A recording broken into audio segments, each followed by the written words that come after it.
Hemos visto hasta ahora en estos videos el comentario del primer capítulo del Génesis con los 6 días de la creación que culminan en el matrimonio de Adán y Eva, en la bendición que Dios les da de la fecundidad para llenar la tierra con una humanidad santa e inocente, digna para ser la esposa del Cordero y celebrar al fin de los tiempos las bodas del Cordero.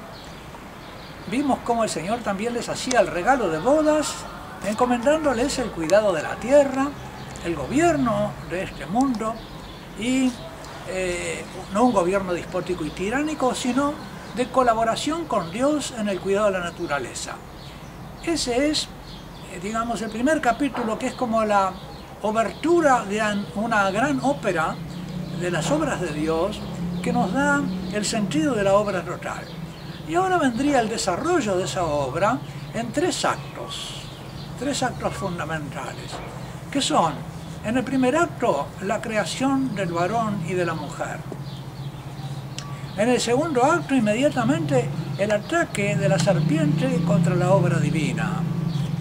Y en el tercer capítulo, las consecuencias, el tercer acto, las consecuencias de la caída del varón y de la mujer, que son correlativas y proporcionales a la destinación que Dios les había dado.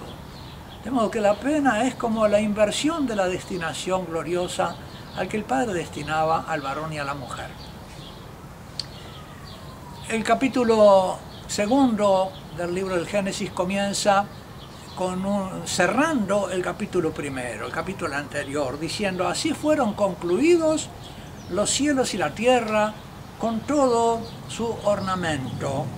Y el día séptimo cesó Dios de toda la tarea que había hecho.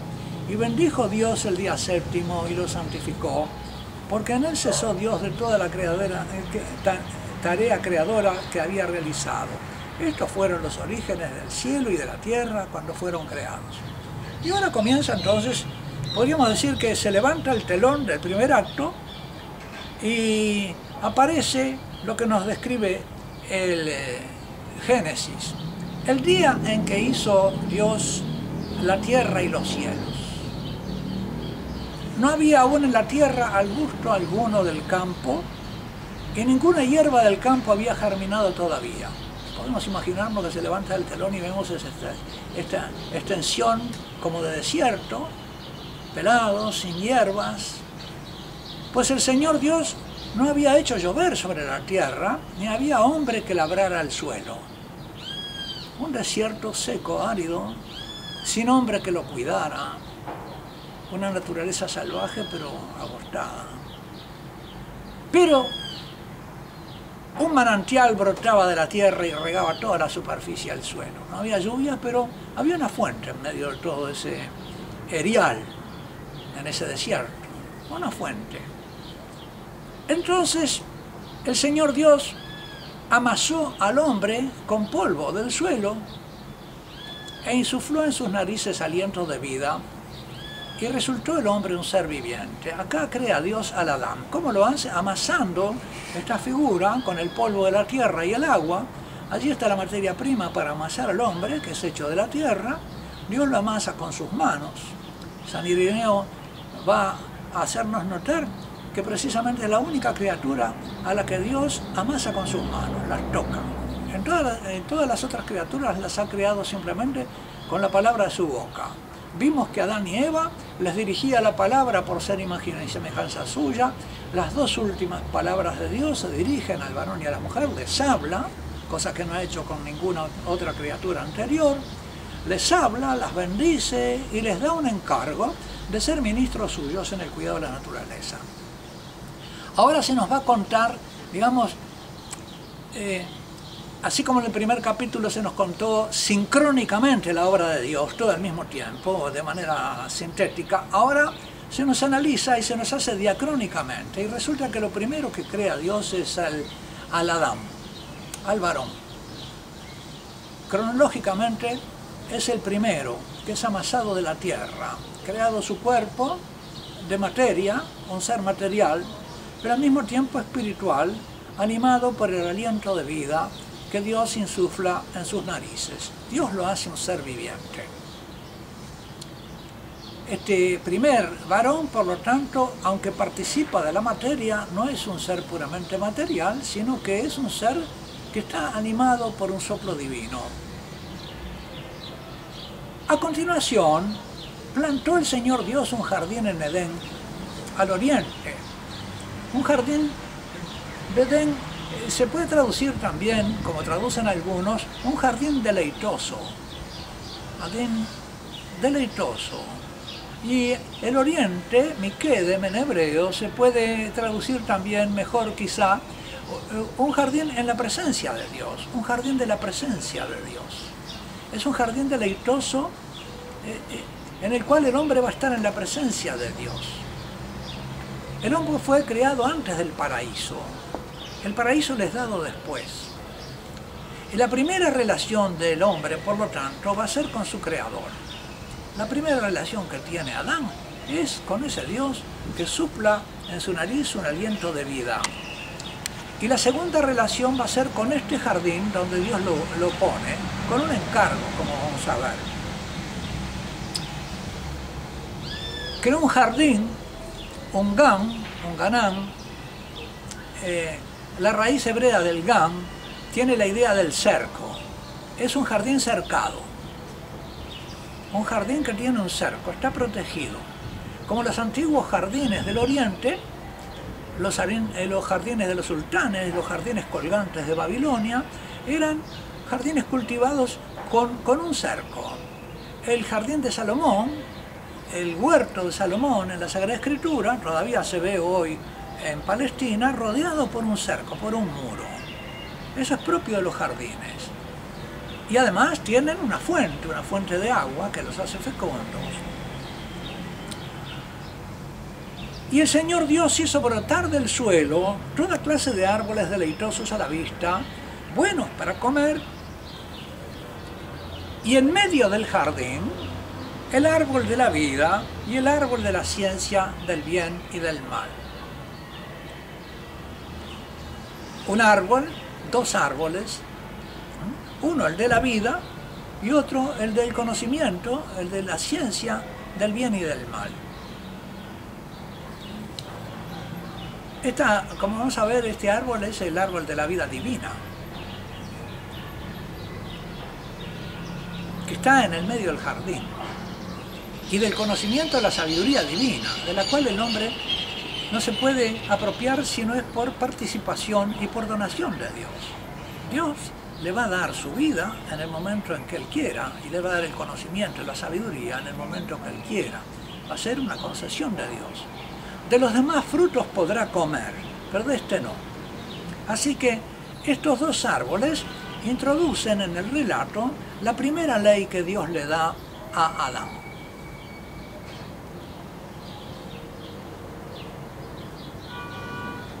Tomó pues el Señor Dios al hombre y lo colocó en el jardín deleitoso para que lo labrase, lo cultivase y lo cuidase.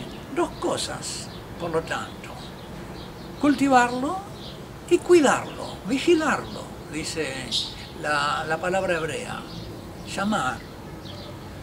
Él es el vigilante del jardín, el cultivador y el vigilante.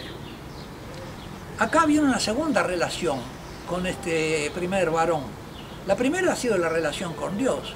Ahora viene la relación con la naturaleza vegetal y se convierte, podríamos decir, en el agricultor. Lo segundo que hace Dios con Adán es hacerlo agricultor. Le da su vida, lo comunica con él, lo pone en un jardín donde él convive con Adán, como vamos a ver, que es en realidad un templo. Es un templo al aire libre, porque allí convive el primer varón con Dios. Tiene una relación directa, continua, diaria, con Dios, y un encargo de Dios de cultivar ese jardín. Es ministro de Dios para el cuidado de la naturaleza vegetal. Es el padre de todos los seres vivientes. Bueno, a ellos se les encomienda el cuidado de la naturaleza del jardín. Y lo segundo es el cuidarlo, el vigilarlo. Y uno se puede preguntar, ¿y de qué lo tiene que vigilar? El jardín tiene un muro, no hay animales todavía, no hay otros seres humanos. ¿De quién tiene que vigilar el jardín? Tiene que vigilarlo de sí mismo y del mal uso que puede hacer él del árbol de la vida y el árbol de la ciencia y del bien y del mal. Y va a tener que vigilarlo, vamos a ver, de su esposa para que no desobedezca, o de la serpiente que induce al mal uso, o de sus descendientes. Por lo tanto, se hace acá el primer hombre participante de la ley que Dios pone. Dios pone una ley, da un mandato: de todos los árboles podrás comer, pero de este no. El fruto de este árbol solo te lo puedo dar yo, tú no te puedes apropiar del fruto del árbol de la vida, de mi vida divina, no te puedes apropiar de mi vida divina, ni te puedes apropiar de mi ciencia y sabiduría. Tú participas de los dones, yo te los voy a dar, pero no te puedes apoderar tú de ellos. Tienes que reconocer mi señorío. Esa relación del primer varón entonces con Dios está ahora reglamentada, y Dios le participa esta sabiduría al varón de que debe respetar la voluntad del Creador. Que él no es el dueño de todo el jardín y de los árboles que hay en él, sino que debe estar allí de acuerdo a la voluntad de quien lo puso en él. Por lo tanto, aquí el hombre tiene una relación con la voluntad con Dios. Y su voluntad debe normarse por la voluntad divina, que le dice esto no. Y que le da la tarea, digamos, como de discernimiento y de juicio para vigilar el jardín. Y eso le corresponde al varón, que en este momento se hace portador del Logos, portador de la razón divina. La razón divina se le revela, se le comunica. De estos árboles no. Es una tarea de discernimiento. ¿Cuáles son los árboles que tienen una naturaleza distinta? ¿Y cuáles son los árboles que le han sido dados para nutrirse él, para nutrir su vida natural?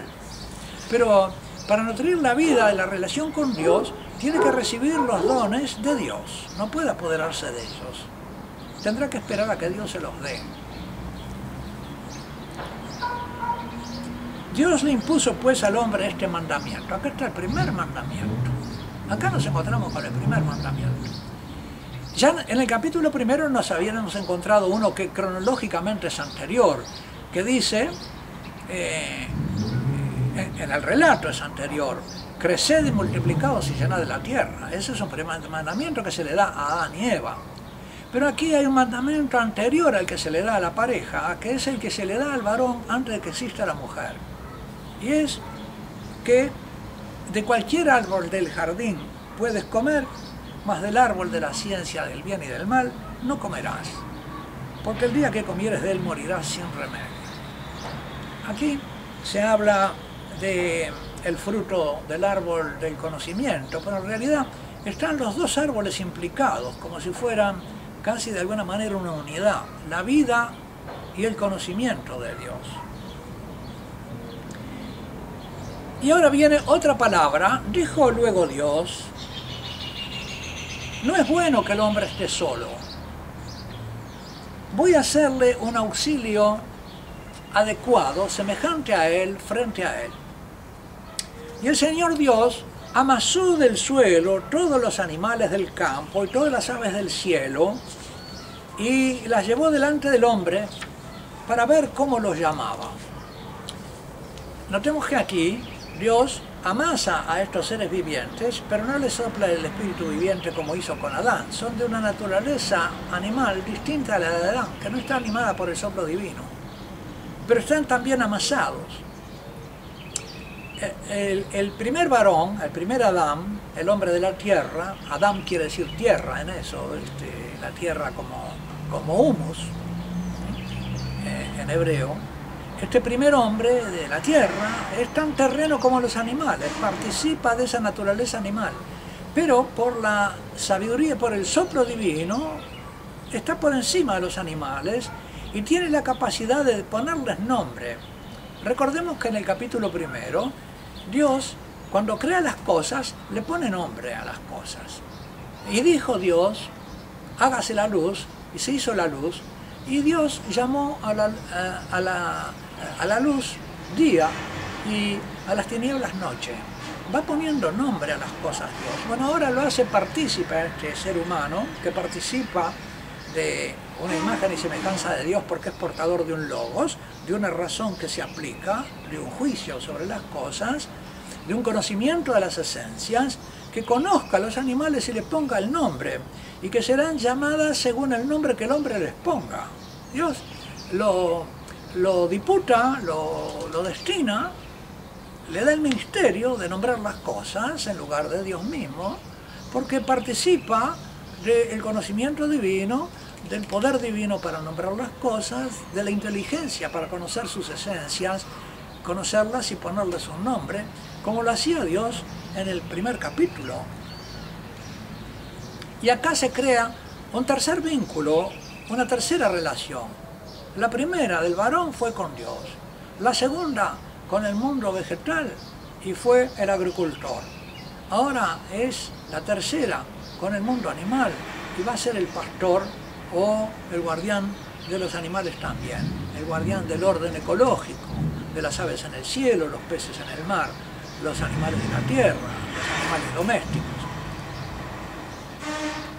Vemos cómo el Señor va entonces creando, destinando y vinculando a este varón y dándole participación en su obra. Y el hombre, dice, puso nombres a todos los ganados, a las aves del cielo y a todos los animales del campo, mas para el Adán no encontró un auxilio semejante a él frente a él. La palabra auxilio en la Sagrada Escritura se dice sobre todo de Dios. ¿De dónde me vendrá el auxilio? El auxilio me viene del Señor que hizo el cielo y la tierra.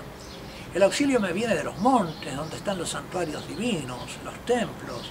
De ahí le viene el hombre, de las alturas de Dios, de esa parte de la tierra que está más cerca al cielo y que apunta hacia el cielo.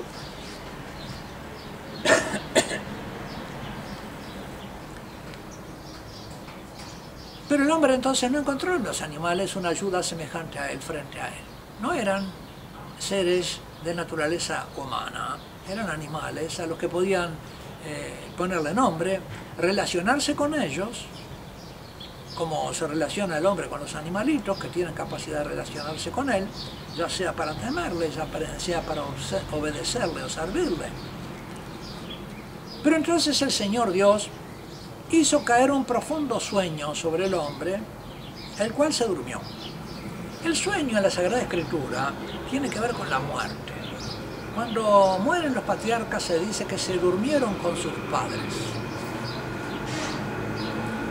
Entonces este sueño es un equivalente a un no ser consciente de nada, estar totalmente ajeno y desconectado con la naturaleza. Y entonces Dios tomó uno de sus costados, rellenando el vacío con carne, como que lo anestesia y lo opera, y de la costilla que el Señor Dios había tomado del hombre, del varón, construyó una mujer. Dicen formó una mujer, muchas traducciones, pero acá hay una palabra distinta del matzá. Matzá es amasar. Amasó matzá al varón y matzá a los animales, pero a la mujer dice baná, construyó. La palabra baná es construir. Y de esa palabra baná vienen las cosas que tienen relación con la construcción, que son la casa, el bait, el hijo, ben, la hija, banat o bat, y la casa, beit, es tanto el edificio como la familia o la descendencia, así como se dice en las monarquías, la casa de Austria, que es la dinastía de los Austrias. No se distingue, la casa de David es tanto el palacio de David como, más todavía, la familia y la descendencia de David. Dios construyó entonces a esta mujer que ya por su nombre tiene que ver con la casa, con la descendencia. Construyó una mujer. y también con el sentido más interior. Y por lo tanto hemos adelantado ya, de acuerdo al texto del primer capítulo, que así como el varón fue creado según la procesión del Logos, la mujer va a ser creada según la procesión del Espíritu Santo. De modo que el varón iba a tener la misión de regir con la razón las cosas, y hemos visto como en este capítulo a Adán se le da esa misión, y la mujer ahora aparece con otra destinación, en la que participa con el varón del poder de gobernar, pero más bien el mundo interior y el mundo interhumano. Si el varón tiene la destinación de gobernar en el mundo agrícola y el mundo animal, la mujer va a tener la dominación de gobernar el mundo interior y de los amores. Ella está más bien, ya desde el principio, tomada del varón, pero destinada a al mundo interior, al universo interior, espiritual, de los vínculos, de las relaciones, como el Espíritu Santo, que está entre el Padre y el Hijo y procede del Padre a través del Hijo. De modo que el varón va a tener esa destinación y la mujer va a tener esta otra destinación. Ambos gobiernan el mundo, pero con esta diferencia, uno de cara al mundo exterior y la otra de cara al mundo interior, porque ella es un ser interior, construido con una interioridad, capaz de tener a los seres en su corazón y llevarlo también en sus entrañas. Y Dios construyó a esta mujer y la llevó delante del hombre. Y entonces éste exclamó: esta vez sí que es hueso de mis huesos y carne de mi carne. Esta será llamada varona porque del varón ha sido tomada. Vamos a seguir comentando este maravilloso relato de la Sagrada Escritura y sacando las implicaciones que él tiene para darnos a comprender cómo su sencillez es de una profundidad insondable. Yo estoy resumiendo cosas que dicen santos padres, no puedo decirlo todo, hay cosas que también no me vienen en este momento, habría tanto para decir, pero vamos a continuar y volver un poquito hacia atrás si es necesario en el próximo video. Que Dios Todopoderoso los bendiga, el Padre, el Hijo, el Espíritu Santo. Amén. Dígnese el Señor iluminarnos con su sabiduría para comprender este relato.